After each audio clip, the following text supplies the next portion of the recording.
Hello friends, welcome back to our channel TET by Akanksha Dwivedi. कैसे हैं आप सब? आई होप आप सब बहुत अच्छे होंगे। तो हम एस्टेट में आए हुए प्रीवियस ईयर क्वेश्चन डिस्कस करने वाले हैं।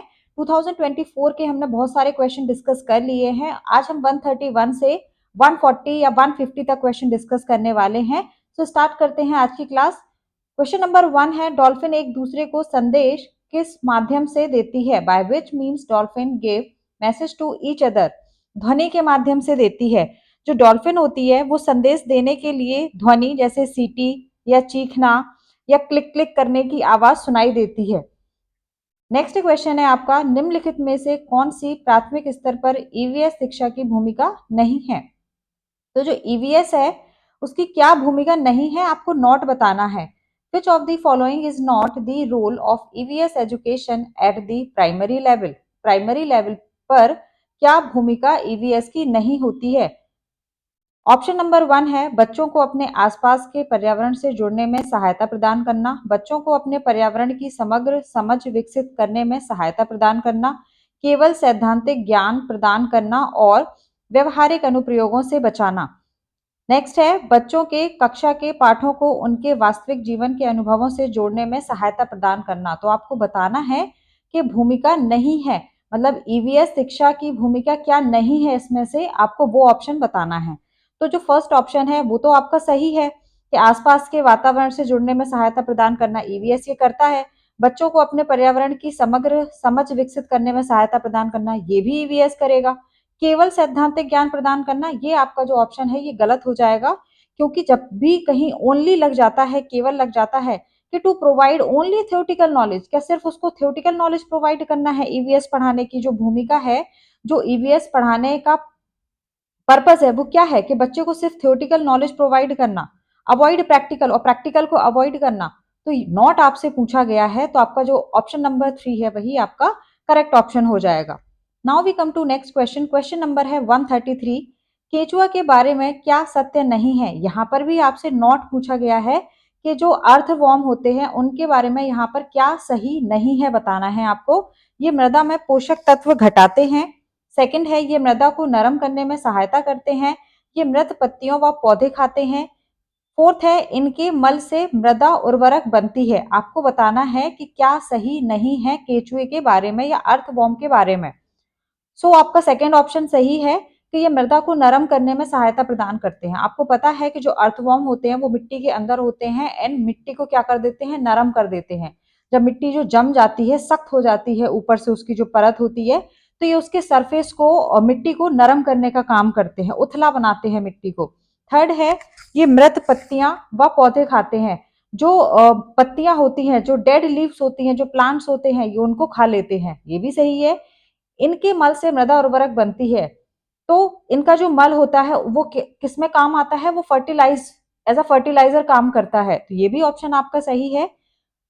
ऑप्शन नंबर 1 है आपका, ये मृदा में पोषक तत्व घटाते हैं। नहीं, ऐसा नहीं है, क्योंकि जब यहाँ बोल रहे हैं कि ये फर्टिलाइजर की तरह यहाँ पर काम करते हैं, मृदा को उर्वरक बनाते हैं, मृदा को उपजाऊ बनाते हैं, तो फिर ये पोषक तत्व नहीं घटाते हैं। तो यही आपका जो ऑप्शन है ये गलत हो जाएगा। हमसे पूछा ही गलत गया था, इसलिए आपका ऑप्शन नंबर 1 यहाँ पर करेक्ट आंसर होगा। ये मृदा में पोषक तत्व को घटाते नहीं है, बढ़ाते हैं। क्वेश्चन नंबर 134 है आपका, सीखने की प्रक्रिया जितना संभव हो सके आनंददायक होनी चाहिए और कठिन नहीं। यह वाक्य किसने दिया था कि जो सीखने की प्रक्रिया है, जो आपकी लर्निंग है, वो कैसी होनी चाहिए? जितना भी ज्यादा पॉसिबल हो सके वो आनंददायक होनी चाहिए, यानी बच्चे को उसे पढ़ने में मजा आना चाहिए, उसमें प्लेजर होना चाहिए, बच्चा बोर ना हो और वो हार्ड ना हो उसे पढ़ने के लिए। ऐसा ना हो कि आप बच्चे को कुछ सिखा रहे हैं और बच्चे को ऐसा लग रहा है कि ये तो बहुत कठिन है, मैं तो इसे सीख ही नहीं सकता, या ये तो बहुत टफ है, मैं कैसे इसे सीख पाऊंगा। तो ऐसा नहीं होना चाहिए। एक टीचर का काम क्या है कि एक टीचर को जितना भी पॉसिबल हो सके, जो भी वो पढ़ा रहा है, चाहे वो ईवीएस है, चाहे वो हिंदी हो, इवन चाहे वो मैथ्स ही क्यों ना हो, तो आपको बच्चे को इतना इंटरेस्ट के साथ पढ़ाना है, लर्निंग मटेरियल्स जो होते हैं वो यूज करने हैं, चाहे वो विजुअल एड्स हो या ऑडियो एड्स हो, सो दैट कि बच्चों को समझ में आए, उनको ऐसा ना हो कि उनको बोरिंग फील हो। तभी आपने देखा है कि आजकल जो क्लासेस हैं वो सारी कैसी हो गई हैं, स्मार्ट क्लासेस में कन्वर्ट हो गई हैं। तो यहाँ पर स्मार्ट क्लासेस लाने का पर्पस क्या है? स्मार्ट क्लासेस लाने का पर्पस यही है कि उसमें जो बच्चे होते हैं वो एक मूवी की तरह कॉन्सेप्ट को समझ रहे होते हैं, क्योंकि उसमें विजुअल एड्स भी होते हैं, उसमें ऑडियो भी होती है।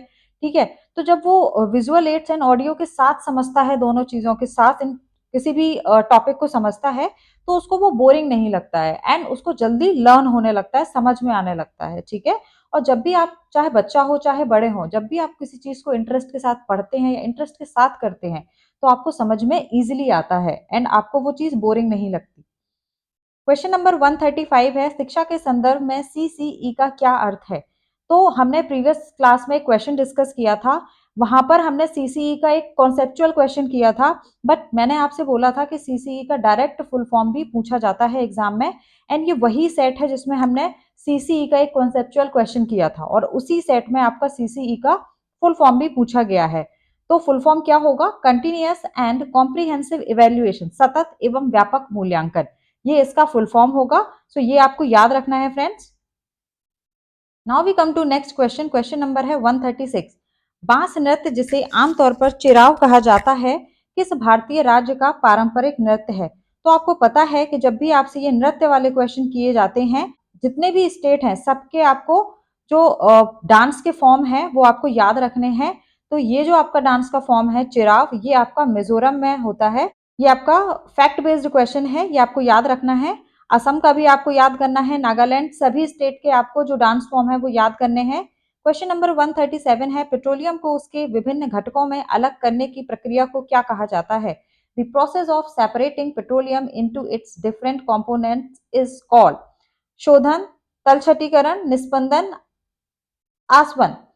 रिफाइनिंग बोला जाता है। ठीक है, सेडिमेंटेशन नहीं होगा, फिल्ट्रेशन नहीं होगा, डिस्टिलेशन भी नहीं होगा, रिफाइनिंग। जब भी पेट्रोलियम को उसके घटकों में, उसके कंपोनेंट्स में, डिफरेंट डिफरेंट कंपोनेंट्स में अलग किया जाता है, इस प्रोसेस को फ्रेंड्स रिफाइनिंग बोलते हैं, शोधन बोलते हैं। क्वेश्चन नंबर 138 है आपका, which Italian bee variety has been introduced to increase honey yield and it's commonly used for the commercial honey production? किस इतालवी मधुमक्खी प्रजाति को शहद की पैदावार बढ़ाने के लिए पुनः स्थापित किया गया है और यह आमतौर पर वाणिज्यिक शहद उत्पादन के लिए उपयोग की जाती है? तो ये जो आपका टाइप है, ये है आपका एपिस मेलिफेरा।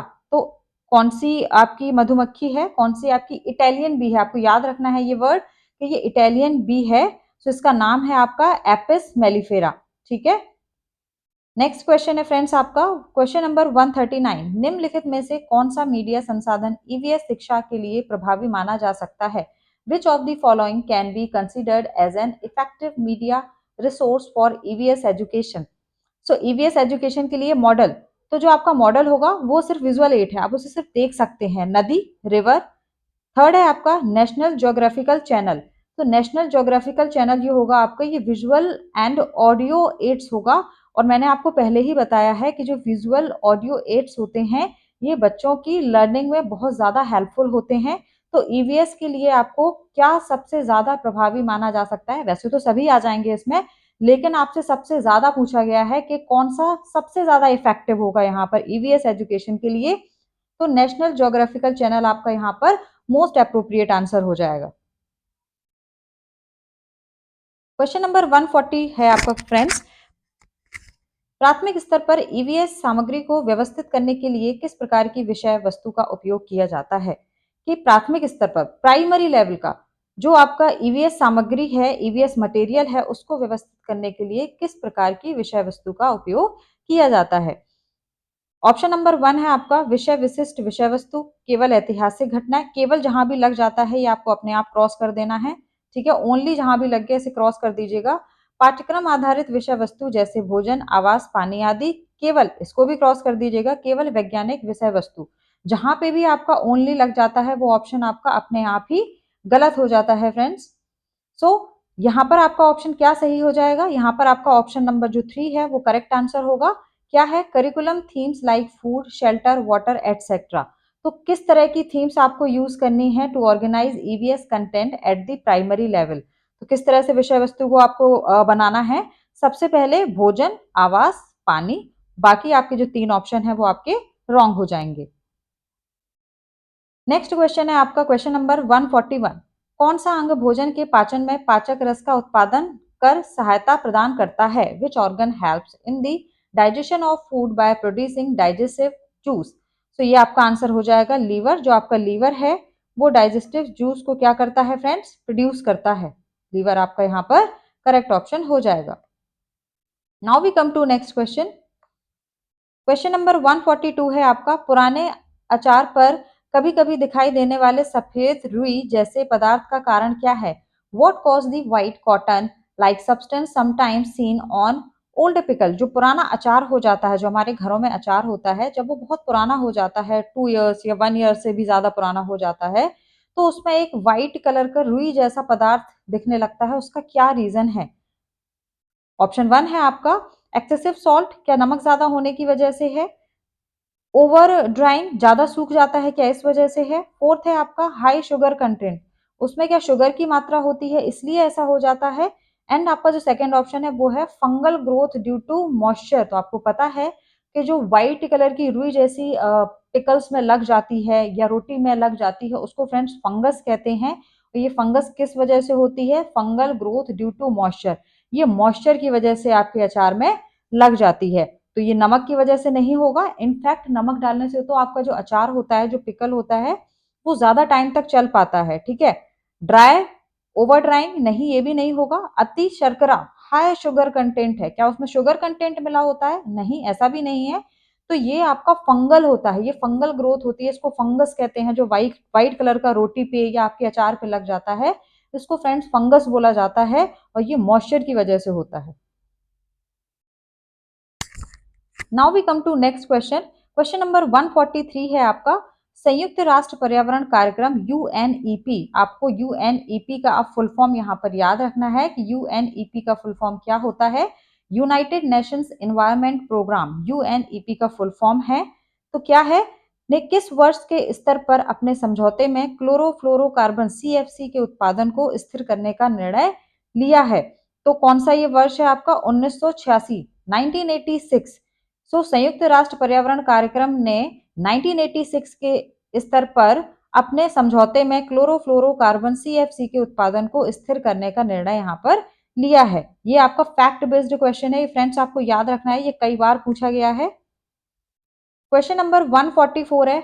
एक क्वेश्चन और भी है आपके लिए कि जो आपकी ओजोन परत है उसका जो क्षय हो रहा है उसका रीजन क्या है? तो उसका रीजन भी आपका क्या है?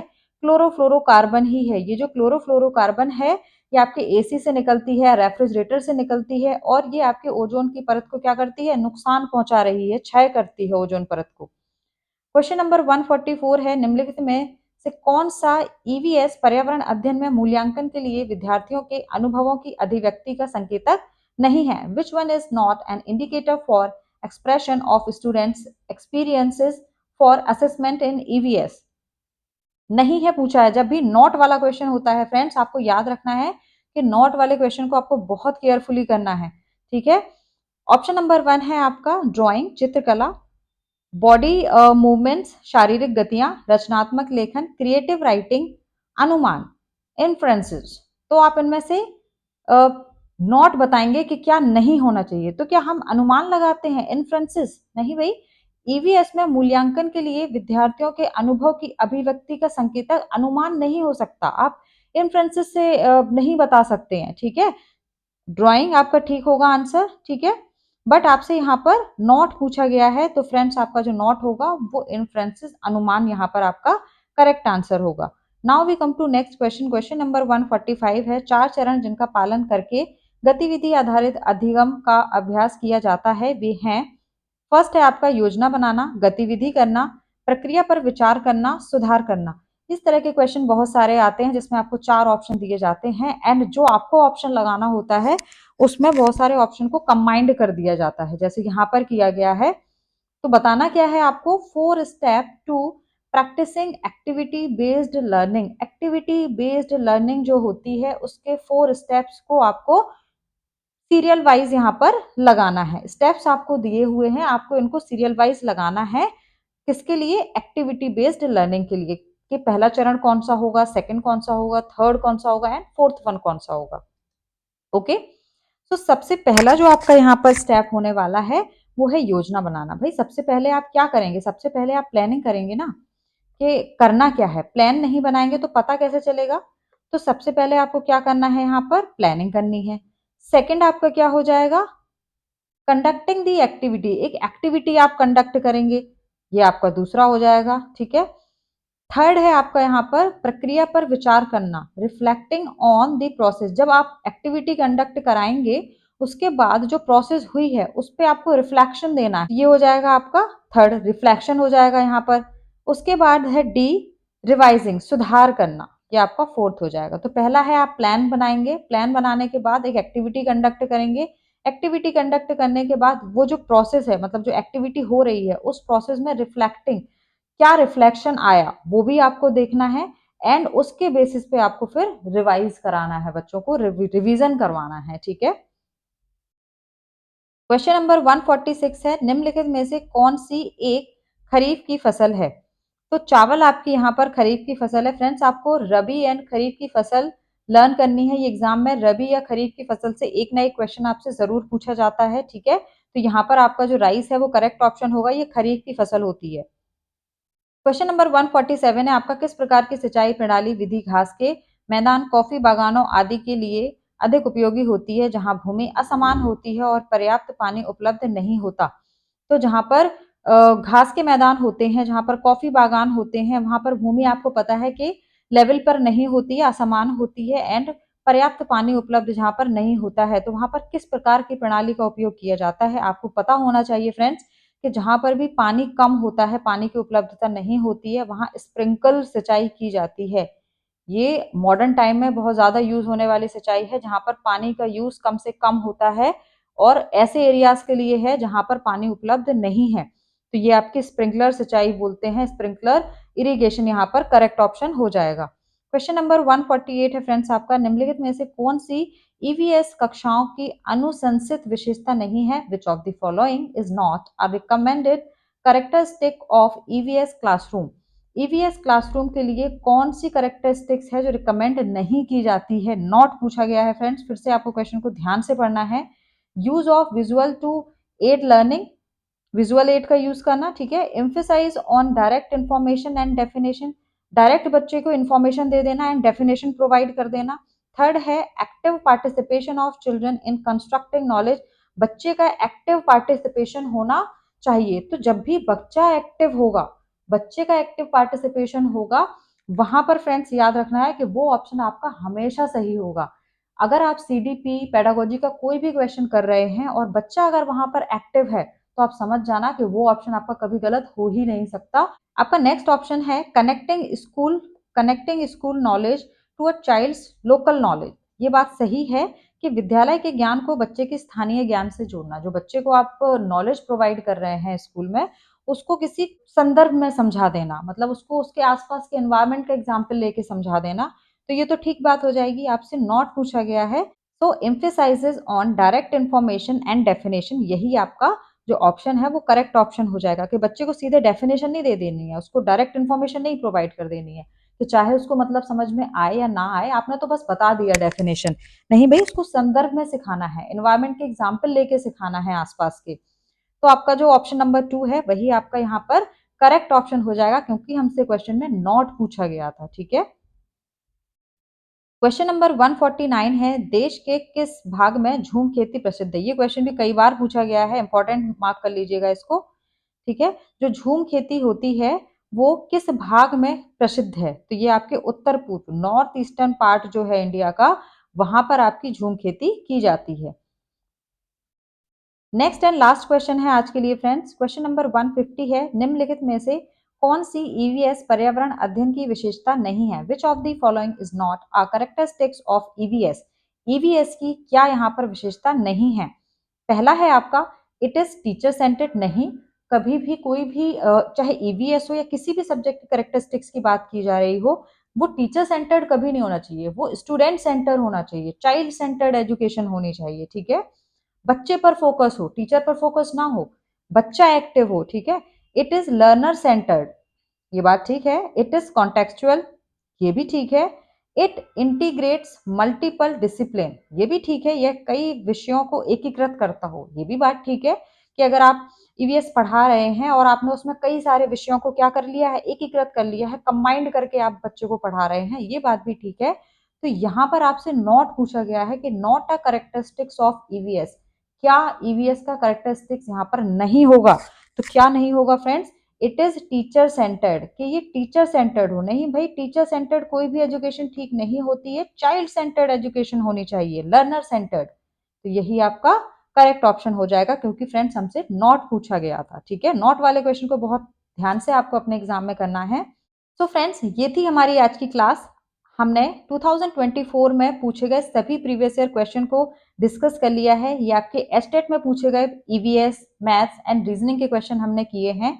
एंड हम अपनी नेक्स्ट क्लास में कुछ टॉपिक भी करने वाले हैं जो आपके सीडीपी या मैथ्स बेस्ड होंगे। एंड हम प्रीवियस ईयर क्वेश्चन की प्रैक्टिस भी करते रहेंगे अपने आने वाले सेशन में। तो वीडियो के एंड में मैं आपसे यही कहूंगी फ्रेंड्स कि अगर आपको वीडियो अच्छी लगी हो, हेल्पफुल लगी हो अगर आपको वीडियो, तो प्लीज चैनल को लाइक एंड सब्सक्राइब जरूर करिएगा, बेल आइकन जरूर प्रेस करिएगा, सो दैट कि आपको आने वाले वीडियोस के नोटिफिकेशंस भी टाइमली मिलते रहें। एंड अपने फ्रेंड्स के साथ, अपने कॉलीग्स के साथ जरूर शेयर करिएगा, सो दैट कि आने वाले एग्जाम में उनकी भी हेल्प हो। सो तब तक के लिए thank you, take care and bye bye, मिलते हैं नेक्स्ट वीडियो में।